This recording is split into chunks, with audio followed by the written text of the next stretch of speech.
ഇനി ആരോഗ്യമുള്ള പല്ലുകൾക്കായി doctor ദിനക്സ് family dental clinic തന്നെ ചൂസ് ചെയ്യും. കൂടുതൽ വിവരങ്ങൾക്കായി കോൺടാക്ട് 6238355070.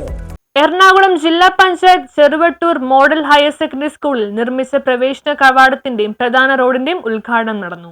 എറണാകുളം ജില്ലാ പഞ്ചായത്ത് 23 ലക്ഷം രൂപ ഉപയോഗിച്ച് നിർമ്മാണ പ്രവേശന കവാടത്തിന്റെയും പ്രധാന റോഡിന്റെയും മറ്റ് നവീകരണ പ്രവർത്തനങ്ങളുടെയും ഉദ്ഘാടനം നടത്തി. ജില്ലാ പഞ്ചായത്ത് മെമ്പർ റഷീദ് സലീം അധ്യക്ഷത വഹിച്ചു.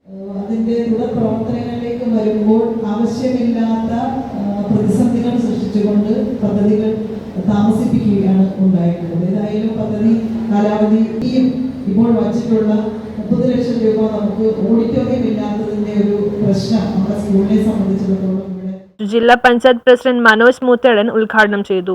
പ്രിൻസിപ്പൽ നയനാദാസ് സ്വാഗതവും മുൻ ജില്ലാ പഞ്ചായത്ത് അംഗം KM Pareed, PTA president Ramla Ibrahim, ward member Vrinda Manoj, SMC chairman Rahul PA, Eramalloor public library ഭാരവാഹി കുഞ്ഞു മൈദീൻ, യൂസഫ് കാമ്പത്ത്, റമീൽ KM, മുഹമ്മദ് CA തുടങ്ങിയവർ സംസാരിച്ചു. ഇനിയും ഒരുപാട് വികസന പദ്ധതികൾ നമുക്ക് പൂർത്തീകരിക്കാനുണ്ട്. പുതിയൊരു ഹാളിന്റെ ഉദ്ഘാടനം നമ്മൾ അടുത്ത ആഴ്ച തുടങ്ങി വെക്കാൻ തുടങ്ങാൻ വേണ്ടി പോവുകയാണ്. എന്നാലും ഈ പ്രദേശത്ത് ജില്ലയിലെ തന്നെ ഏറ്റവും മികച്ച സ്കൂളുകൾ ഒന്നായിട്ടുണ്ട്. ഒരുപാട് കുട്ടികൾ പഠിക്കുന്ന ഹൈസ്കൂളും ഹയർ സെക്കൻഡറിയും. News bureau, Kothamangalam.